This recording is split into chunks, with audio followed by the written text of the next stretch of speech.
Welcome back to another episode on this 1977 Yamaha IT175.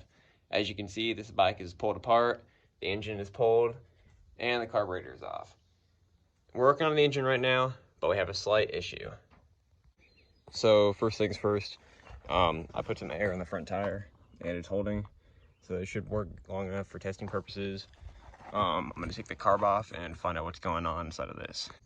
I got the carburetor removed from the bike. Unfortunately, the boot did crack right here, so it's gonna need a new boot. I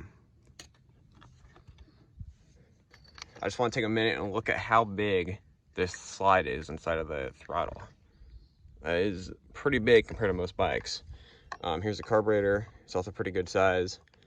I'm gonna take it apart and see how dirty it is. I can already see quite a bit of dirt just on the inside of it, not the float side. The carburetor is now popped apart, and there's not many words to describe this besides disgusting. Yeah, it's gonna need some good cleaning. So I'm gonna go ahead and put it in the ultrasonic cleaner and see how it does.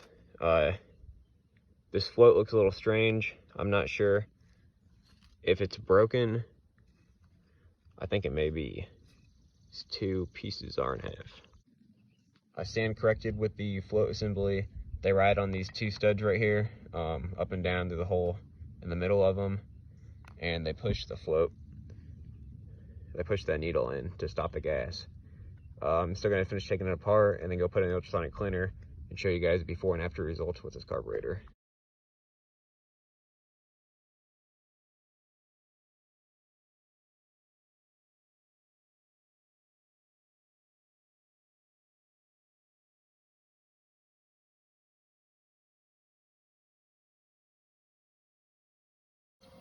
The cleaner broke a lot of junk loose, but there's still some solid particles of just old gasoline and oil in here. So I'm currently using a screwdriver and just scraping away at it, trying to get this all off. So as I noticed in the previous video, the kickstart slipped on the shaft, and there was a nut that threaded on right here. So when the nut was threaded on, when the user went to kickstart, it slammed into the top of the case and broke it. So I think they can probably patch with JB Weld, but we'll have to take a close look and see. I can see the clutch right there. The top end is off the engine and it doesn't look too bad, although there is a lot of rust and the crank does not rotate very easily at all. You can see some rust on the crank and a bunch of debris down inside the engine. Here's another shot of all the rust with the flash on.